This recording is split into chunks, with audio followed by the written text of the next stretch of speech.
Hello दोस्तों, apex coaching centre में आपका स्वागत है। आज हम चैप्टर 3 के एक्सरसाइज 3.3 का तीसरा क्वेश्चन करेंगे। जैसा कि आप देख सकते हैं स्क्रीन पर, दो संख्याओं का अंतर 26 है।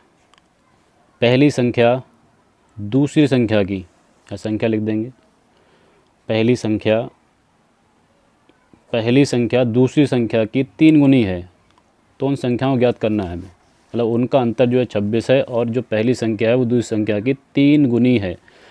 तो देखिए, हमने मान लिया है कि पहली संख्या x है और दूसरी संख्या y है। अब जैसा देख सकते हैं, दो संख्याओं का अंतर का मतलब होता है घटाना। तो प्रश्नानुसार ये क्या कह रहे हैं ये कि दो संख्याओं का अंतर क्या है, 26 है। तो इसको एक संख्या x है, एक y है, तो इसके माइनस लगाएंगे बीच में और बराबर में क्या आ गया, इसके 26 आ गया। ये दो संख्याओं का अंतर ही तो है, तो x माइनस वाई बराबर कितना आ गया, 26। ये होगी समीकरण 1। बहुत आसान। अंतर दिया है तो माइनस लगा देंगे, योग दिया होता तो प्लस लगा देते। दो संख्याओं का अंतर कितना हो गया, 26। अब कह रहे हैं पहली संख्या है वो दूसरी संख्या की 3 गुनी है। देखो भाई, तथा पहली संख्या बराबर दूसरी संख्या। तो पहली संख्या दूसरी संख्या कितनी, 3 गुनी, तो 3 लगा दिया। तो पहली संख्या क्या है, दूसरी संख्या की 3 गुनी है, 3 लगा दिया।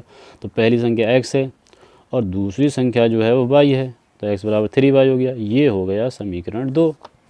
अब ये जो x का मान है ये लगा दो समीकरण 1 में। x का मान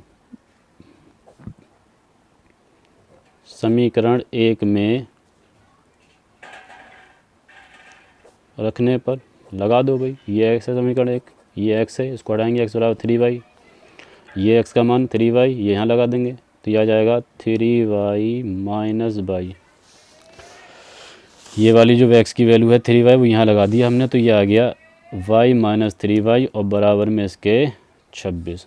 तो यह आ जाएगा 2y बराबर 26। 2 से काट देंगे, 13 बार में कट जाएगा ये। तो y का मान जो हमें मिला वो आ गया 13 आ गया y का मान भाई। तो y का मान जो 13 आया है वो कहाँ लगाना है हमें, समीकरण लगाना है 2 में। इस 2 में लगा देंगे, देखो लगा दो।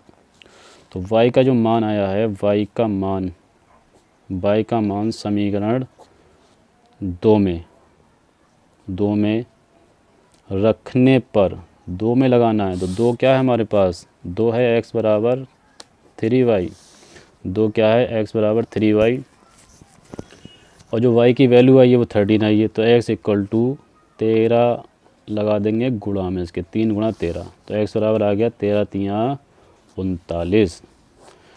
तो जो पहली संख्या है हमारी, अतः पहली संख्या जो हमने मानी थी वो मानी थी x, और x का मान आया है 39। और जो दूसरी संख्या मानी थी, दूसरी संख्या जो मानी गई थी वो मानी थी y, और y का मान आया है 13। तो यही हमारा आंसर हो गया। एक संख्या हो गई 39, एक संख्या हो गई 13। इसी तरह से इस क्वेश्चन के और भी पार्ट करे जाएंगे। इस क्वेश्चन में टोटल 6 पार्ट दे रखे हैं आपको, और ये लास्ट क्वेश्चन है एक्सरसाइज का। इसमें जो है 6 पार्ट दिए हुए हैं। तो एक पार्ट तो हमने कर लिया इसका कंप्लीट, और दूसरा पार्ट करेंगे। तो दूसरा पार्ट जो है कुछ इस तरह से दिया है कि सेकंड पार्ट इसका हम यहाँ लिख देते हैं, दो संपूरक कोणों का योग। मतलब दो संपूरक कोण दिए हैं हमें। दो संपूरक कोणों में जो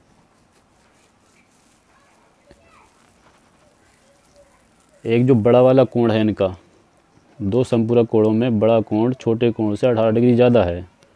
लिख दे रहे हैं, दो संपूरक कोणों में बड़ा कोण छोटे कोण से 18 डिग्री ज़्यादा है। क्या है भाई, दो संपूरक कोण हैं, उसमें बड़ा कोण छोटे कोण से 18 डिग्री ज़्यादा है। तो दोनों कोण बताने हैं। तो फिर वही बात, माना बड़ा कोण बराबर x डिग्री तथा छोटा कोण बराबर y डिग्री। जब भी दो चीज़ें दी होती हैं तो एक को x मान लिया, दूसरे को y। तो प्रश्नानुसार, तो प्रश्न में कहा गया उसके अनुसार सबसे पहली बात तो आपको ये पता होना चाहिए कि समपूरक कोण क्या होते हैं। तो समपूरक कोण वो होते हैं जिनका योग 180 होता है। समपूरक कोण कौन से होते हैं? जिनका योग 180 होता है। समपूरक कोणों का योग 180 डिग्री होता है और पूरक कोणों का योग 90 डिग्री होता है। एक पूरक भी होते हैं और समपूरक होते हैं। तो समपूरक जो होते हैं, समपूरक, इनका योग और पूरक का योग 90, समपूरक 180 और पूरक का 90 होता है। तो ये x और y हैं समपूरक, इसलिए इन दोनों को जोड़ के x प्लस y बराबर कितना आना चाहिए? तो बताओ भी कितना आना चाहिए? तो 180 डिग्री आना चाहिए। समीकरण 1 हो गया। ये समपूरक है ना, अगर पूरक होते तो x प्लस वाई बराबर 90 आ जाता है। अब इसमें एक बात और कही गई है कि जो बड़ा कोण है वो छोटे कोण से 18 डिग्री ज़्यादा है।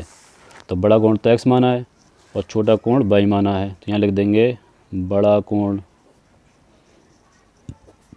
बराबर छोटा कोण, और ये कह रहे हैं कि 90 डिग्री ज़्यादा है। कौन ज़्यादा है भाई? बड़ा वाला ही तो ज़्यादा है, ये छोटा है। तो बड़े और छोटे बराबर हो सकते हैं क्या? नहीं होंगे। तो जितना ये ज़्यादा है उतना इधर लगा दो। ये 18 ज़्यादा है तो यहाँ पर 18 लगा देंगे। ये 18 इसमें जोड़ दिया हमने, क्योंकि ये वाला क्या है, 18 ज़्यादा था। कौन सा? ये बड़ा वाला 18 ज़्यादा है छोटे वाले से, इसलिए छोटे में 18 जोड़ दिया। बड़ा है क्या? x, छोटा है y, प्लस में आ गया 18। तो ये आ गई समीकरण 2। अब ये जो x का मान है, x का मान ये हम लगा देंगे समीकरण 1 में। समीकरण 1 में रखने पर x का मान समीकरण 1 में रखने पर, समीकरण 1 ये हमारे पास x प्लस y। तो x प्लस y, x का मान हटा देंगे, ये x हटाएंगे यहाँ से, और ये x बराबर ये लगा देंगे। तो y प्लस 18 प्लस y बराबर 180। तो y हो गया 2y, और 118 माइनस 180 माइनस 18। तो 180 में से 18 घटा दो, और 10 में से 8 घटे 2 रह गए। इधर का 7, ये रह गया 6, और ये 1, और 2 से काट देंगे, ऐसे 2 8 16, तो 1 कम 2, ये आ गया। अब एक वैल्यू तो आपको मिल गई भी, एक वैल्यू आपको मिल गई y की। तो y बराबर कितना आ गया आपका? 81 डिग्री आया, 81 डिग्री। और ये जो y का मान आया, ये y का मान लगा देंगे आप इस समीकरण में, x बराबर y प्लस 18, यानी कि समीकरण 2 में लगा देंगे y का मान। तो y का मान समीकरण 2 में रखने पर, समीकरण 2 हमारे पास है x बराबर y प्लस 18। तो x प्लस, और y का जो मान निकाला है वो 81 आया, और प्लस 18। तो x बराबर कितना आ गया? 99 डिग्री आ गया भाई। यानी कि जो बड़ा कोण हो गया, ये वाला आपका क्या हो गया? ये हो गया बड़ा कोण, और ये वाला क्या हो गया? ये हो गया आपका छोटा कोण। तो दोनों आंसर आपके प्राप्त हो गए। बड़ा कोण ये है और छोटा कोण ये है, और दोनों के बीच में कह रहा 18 डिग्री का अंतर है, तो 18 डिग्री अंतर भी दोनों में। तो ये क्वेश्चन के दो, इसका जो है बहुत अच्छी तरह से हमने इसको सॉल्व कर लिया है। आप इसको 2-3 बार देख लें तो उसको आपको समझ में आ जाएगा पूरी अच्छी तरह से, और पेपर में आपको कोई भी दिक्कत नहीं आने वाली है। बहुत ही इंपॉर्टेंट क्वेश्चन है ये। ठीक है दोस्तों, धन्यवाद।